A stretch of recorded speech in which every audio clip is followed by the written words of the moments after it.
Jaliek Rainwalker was 12 years old when he was last seen on November 1st, 2007.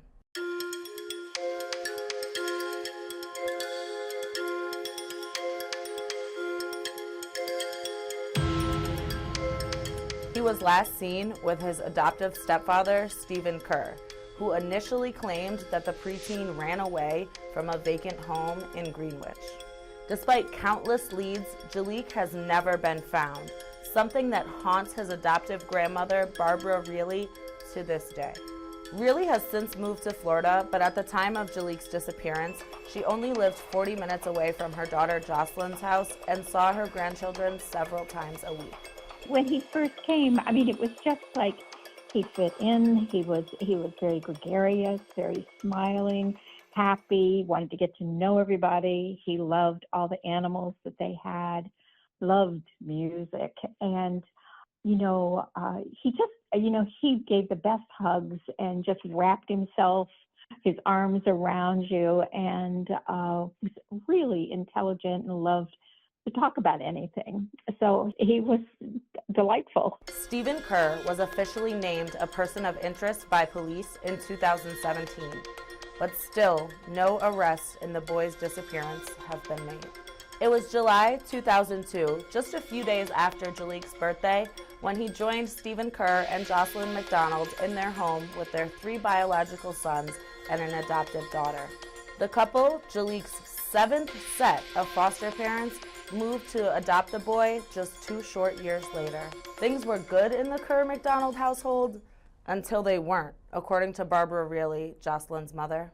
They tried a number of things to help him with his reactive attachment disorder, RAD, and he could fit in, but then I think when he felt really like he was getting attached, he would act out.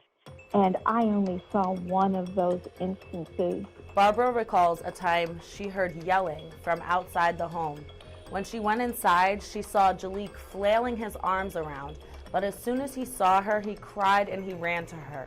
She explained that Jaliek would become extremely frustrated when he couldn't do things such as fine motor skills like buttoning a shirt or even completing a homework assignment. Did you notice any signs of change before he went missing, or did you kind of start to piece things together a little bit afterwards? I know in 2007, in late May, early June, for a couple weeks, Jocelyn had Stephen leave the home and go and stay by himself at his parents' home, which was a vacant home, for it was at least 2 to 3 weeks, maybe longer, because of his anger issues. A little over a month before Jaliek's disappearance, the family actually moved to reverse or revoke the adoption, citing that Jaliek had just become too much for the family to handle, even saying at one point they were at their wits' end. Barbara cites Jaliek's growing size as he neared adolescence and his existing emotional conditions, such as reactive attachment disorder, or RAD, which made it virtually impossible for Jaliek to form emotional connections. I know that in September, Jocelyn did speak to me about she said they were at their wits' ends, he was acting out. The courts explained that the complicated process of revoking an adoption should be the last resort. Instead, they suggested seeking out respite care for Jaliek. That's where he was, with his former foster mother, Elaine Persons, on November 1st, 2007, when Stephen Kerr picked him up. They were last seen inside a Red Robin in Latham. What do you believe happened to your grandson? I don't believe Jaliek is alive. I believe that Stephen somehow, I believe Stephen killed him. Dr. Tina Lane runs the Criminal Investigation Resource Center at Russell Sage College. She's from Washington County, and she knows there's a whole community still wondering what happened to Jaliek Rainwalker. Actually, really, the community is impacted. There is not a person in that community that doesn't know or is not aware of these cases.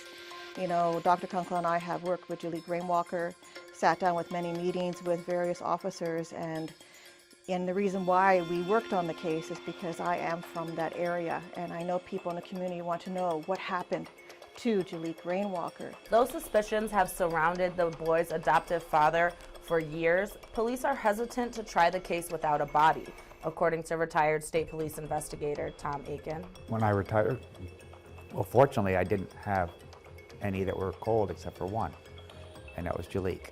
I'm going to say this, and I don't want it to sound critical in any way, but that case is prosecutable. Investigator Aiken says that a prosecutor with experience in cases with no body needs to be brought in to do it the right way. Both Barbara and investigator Aiken shared with me the findings from the National Center for Missing and Exploited Children in Washington, D.C. They came up and they tore our whole case apart before I retired. They told us right then, and I knew it, the case is very prosecutable. Aiken says after 16 and a half years, time is the enemy now. There is nothing to lose by taking a shot at the case now.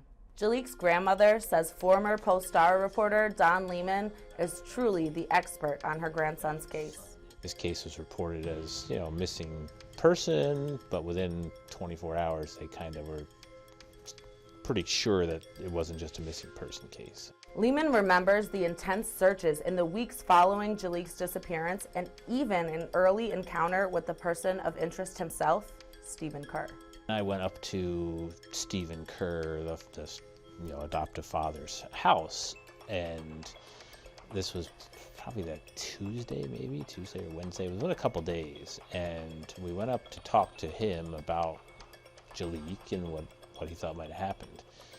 And it was an odd situation because it was a house that was, I think, it was off the grid. It was just, they were living in a different lifestyle. I remember Mark and I were talking to Stephen Kerr, and he started talking, we were talking, and all of a sudden it was like he flipped a switch and he started crying. But Mark and I we walked away from that, and I said, did that seem legitimate to you? He said, no. Barbara has never given up searching for Jaliek, to no end, even costing her a relationship with her daughter Jocelyn and her biological grandchildren. She urges anyone with information on Jaliek's disappearance to contact Greenwich or New York State Police. This is Jana DiCamilla inside the evidence room at CBS 6 News.